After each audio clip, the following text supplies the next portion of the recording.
So let's get the elephant out of the room.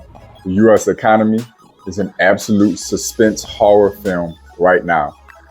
Inflation numbers just came in. CPI just came in on yesterday, Tuesday, February 14, 2023, and they were pretty rough.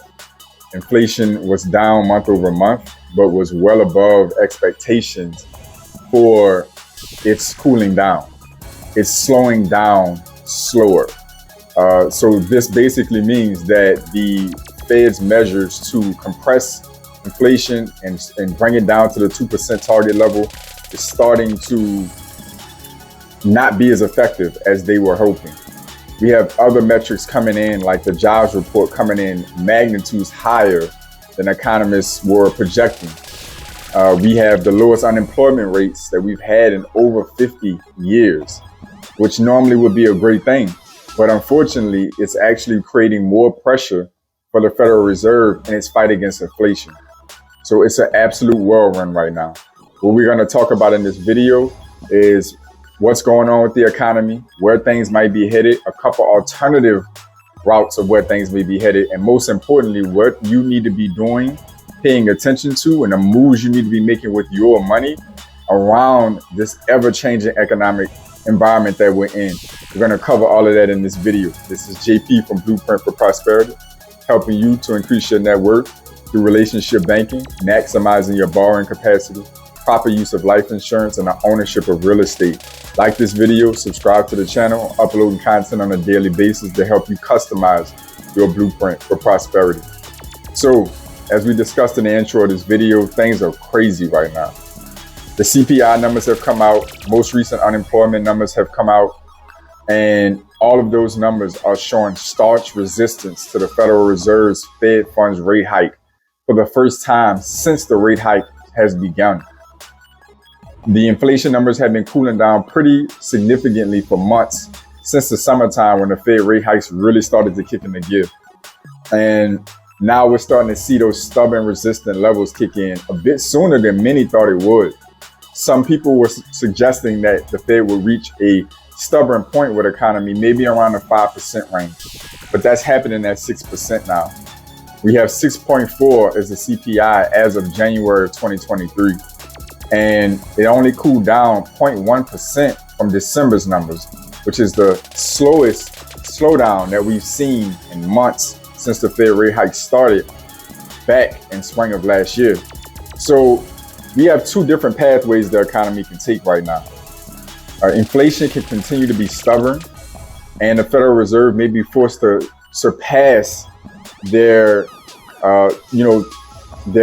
lock-in rate, if you want to call it that, of 5%, which is the target rate that they were going for, where they plan to reach that level and pause on rate hikes.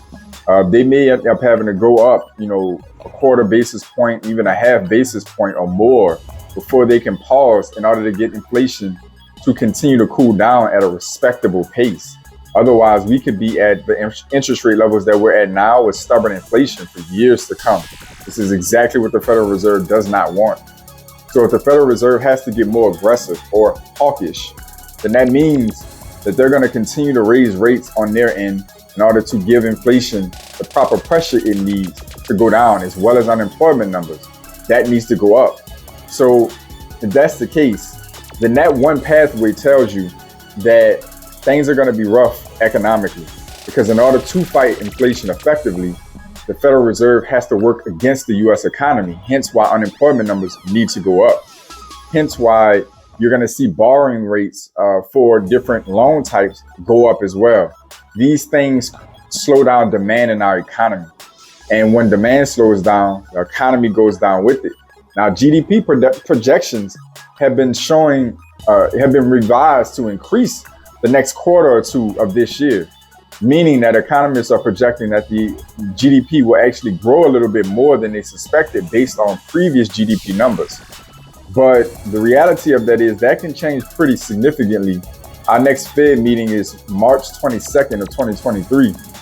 And if the Federal Reserve comes out, guns blazing, then we could see a scenario with them having to reprice and recalculate GDP numbers, the stock market having to take a real shock, a real cold shower on what they thought was a victory lap going into January CPI numbers. So we could see a major reversal in what seemed to be a serious, victory lap from the Federal Reserve, the stock market, other analysts and economists. And this could turn into a really crippling situation for the economy. So if it does go down that pathway, that means that the Federal Reserve is encouraging you to keep as much of your money in cash as possible. They need you to stop circulating your money, which is going to sound kind of crazy. But the reality of it is, if you're already invested and you have a rhythm going with your investments, then that means you're going to have to restructure your investments or continue down the path if you found a successful path while the inflation numbers are high, while the Federal Reserve is raising their federal funds rate. You have to keep down that path. But if you are new to investing, or you're not aggressively investing and you're starting to get to a grind to a bit of a halt, then this may be a time to start finding safer investment vehicles. It may not be a time for risk unless you have the IQ to go out there and find the right opportunities, the skill set. Then essentially you're being encouraged to keep your money out of rotation economically for the most part. The Fed is trying to discourage investments and they're trying to discourage spending and borrowing. So whatever cash or capital you have access to, the one place that you can get a victory for the most part is going to be stable deposit products. And what I also mentioned in a previous video, annuities are also going to be an attractive option depending on where you are financially. Are you close to retirement? That's going to be a totally different conversation. But just sticking to financial vehicles that you can be in depending on where you are, anywhere from deposit products like savings, CDs, high yield savings, money market accounts. Depending on where you are, if you're close to retirement within a handful of years or maybe 10 years of retirement, you got a goose egg that you're trying to protect through these turbulent times. An annuity might be something you want to look into because many of them are also going to see increases in interest rates that can be more and more attractive. And this is a stable vehicle that will likely protect your principal and give you an income stream if you decide to go that route.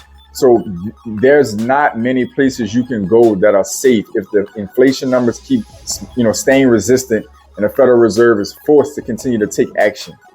Now, the other side of this coin that needs to be discussed is what happens if the Federal Reserve does get more aggressive and does start to have more permanent success.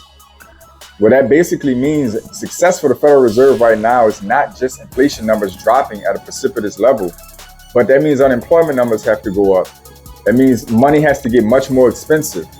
That means the economy has to slow down significantly. Again, the whole point is to cool demand. If the Federal Reserve is successful sometime in 2023, then we have to sit back and wait and see if the Federal Reserve is forced to pivot, because the economy could go for a nosedive. Inflation can go down and the economy can go down with it. It's possible. You have to consider these options as we're going into completing the first quarter of 2023 in such turbulent times, with a huge coin toss right now on what direction the Fed is going to go, inflation is going to go, and our economy is going to go. We have to consider both ends. If the Federal Reserve gets more aggressive for the next few meetings and they raise rates beyond their expectations and they start to have success maybe in the second or third quarter of the year towards inflation, then we have to really keep an eye on the pulse of the economy, because at that point in time, we could see a precipitous drop in the economy on a level that will force the Federal Reserve to potentially have to pivot later in the year. And if they have to start cutting rates, make a big U-turn and start cutting rates in order to keep the economy from dropping like a rock, then at that point in time, now you're going to want to take your cash and get active. Because if that has to happen, then you can believe that the housing market, stock market, likely the crypto market are all going to go haywire, because you are going to go on a massive compression point for, at this point in time, we're talking second or third quarter of this year. So at that point, it'll be a year of rate hikes or more, and a massive U-turn that may have to kick into place if the economy drops faster and the Federal Reserve cannot accomplish a soft landing. Then you can see a scenario where the Federal Reserve is pivoting and possibly cutting rates later on this year, which will send assets through the roof. Who knows what that's going to do to inflation? It's a huge balancing act that the Federal Reserve is stuck in between right now, because if inflation continues to be stubborn and they have to be more aggressive, they made it abundantly clear that Inflation is the priority, and they're willing to sacrifice some damage on the economy to get that accomplished. That having been said, they can't guarantee what level of damage is going to be sustained. So this is important for you to understand. You're going to have to keep up with videos like this, articles and content on a regular basis from as many quality resources as you can, because things are changing fast. And just a few weeks ago, we were celebrating the Federal Reserve's progress against inflation. Now we're getting CPI numbers saying that it may have been premature. If the Federal Reserve has to bulk up a bit more and throw a bigger punch, then this could mean that later on in the year, inflation could go down on a more permanent basis at a faster rate. The economy could go with it. You have to know where to move. You have to know where to put your money to minimize losses and to maximize gains. If the inflation numbers continue to stay stagnant, the Federal Reserve has to keep raising rates. And you can best believe you can bet your money on deposit products, store your cash, monitor where you invest, if you're going to invest at all. And dollar cost averaging is not a bad strategy right now. If you can find specific sectors or specific companies that are benefiting from the federal funds rate hike and inflation being higher and resistant, do your homework, go there. If the economy starts to tank, if the inflation does start to go down, the Federal Reserve finally gets a grip on it, but the economy starts to slide and they cannot create a soft landing as they're hoping for, then that means it's time to get back in the game. Put your helmet on and strap on, because at the end of the day, it's going to be time to jump into investment vehicles, because likely the stock market, real estate market are going to be sizzling hot if the Fed has to pivot and cut rates later this year. I can tell you that right now. The housing demand is already still warming up just from the little bit of rate declines on mortgages that we've had. The stock market was celebratory just in the last week or so off the potential that we can have a slowdown in rate hike. You can only imagine if the Federal Reserve has to pivot and cut rates, what that's going to be like. So I wanted to bring this update to you. I wanted to bring you a couple different perspectives on how this can play out, because, man, it's wild out there right now. And it's important for you to have this information to keep up so you can do the best with your money that you possibly can through these crazy times, because stability is nowhere in sight right now. As always, I enjoy bringing you guys this content. I want you to comment down below. Let me know what some of your financial strategies currently are right now. What are your projections for the next couple quarters? And what are your plans down either pathway? Are you going to stay invested? Are you going to start investing? Or are you going to stay in cash? You're going to stay in deposit products? Let us know in the comments what direction you're headed in. Thank y'all for joining. As always, I want y'all to stay focused, stay in motion. I'll see y'all soon.